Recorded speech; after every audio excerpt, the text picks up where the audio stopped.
ستارہ پری۔ پرستان کی شہزادی ستارہ پری کو اس بوڑھے پریزاد بڑھئی کا مکان بڑی مشکل سے ملا تھا، جس سے ملنے کے لیے وہ بادشاہ اور ملکہ سے چھپ کر آئی تھی۔ اس نے پریزاد بڑھئی کے مکان کا دروازہ کھٹکھٹایا۔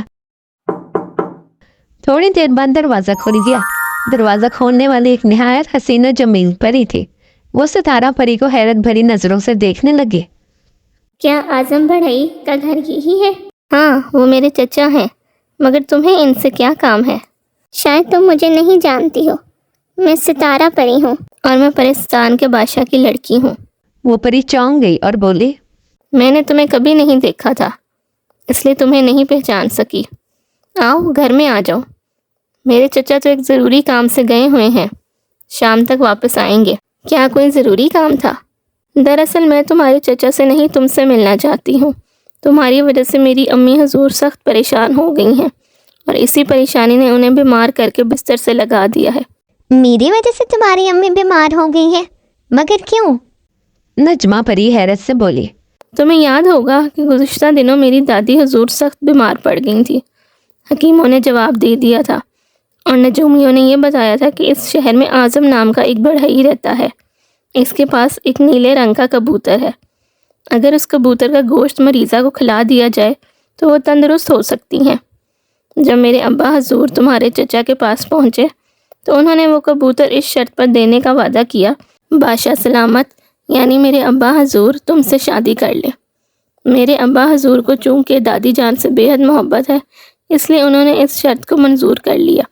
مگر جب سے امی حضور نے یہ بات سنی ہے، ان کا چین و سکون اڑ گیا ہے۔ وہ یہ سمجھتی ہیں کہ دوسری شادی کے بعد ابا حضور ان کی طرف توجہ نہیں دیں گے اور ان کی اہمیت ختم ہو جائے گی۔ اسی فکر نے انہیں بیمار کر دیا ہے۔ اچھی نجمہ پری، کیا یہ نہیں ہو سکتا کہ تم میرے ابا حضور سے شادی نہ کرو؟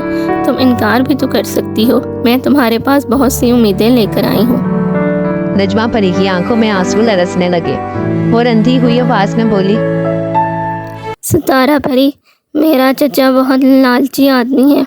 جب اس نے یہ سنا کہ اس کا نیلا کبوتر بادشاہ سلامت کی امی کے مرض کا واحد علاج ہے تو اس نے یہ منصوبہ بنایا کہ میری شادی بادشاہ سے کرا دے گا، تاکہ جب میں ملکہ بن کر محل میں جاؤں تو وہ بھی میرے ساتھ محل میں رہنے لگے اور وہاں رہ کر چوری چوری شاہی خزانے سے دولت نکال کر جمع کرتا رہے۔ یہی بات سوچ کر اس نے بادشاہ سلامت کے سامنے اپنی یہ شرط رکھی تھی۔ تمہارا چچا تو بہت چلاک آدمی ہے، تم نے پوری بات تو سنی ہی نہیں۔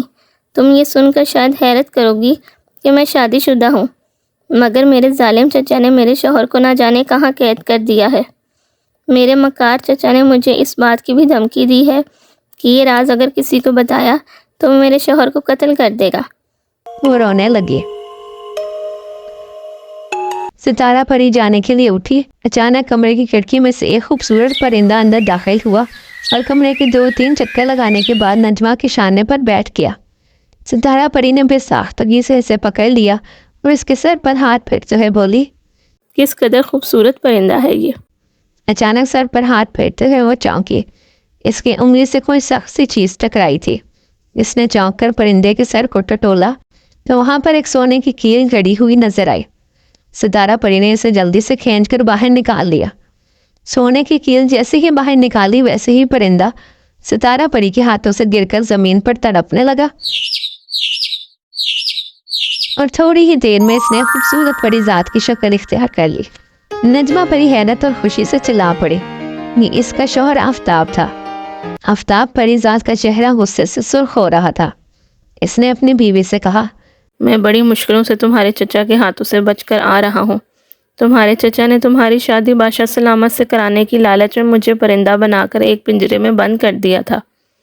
آج وہ مجھے لے کر ایک ویران علاقے میں گیا تاکہ میری گردن مروڑ کر میرا کام تمام کر دے، مگر اس نے جیسے ہی مجھے اپنی گرفت میں لینے کے لیے پنجرے میں ہاتھ ڈالا، میں نے زور سے اس کی ہتھیلی کی پشت پر چونچ ماری۔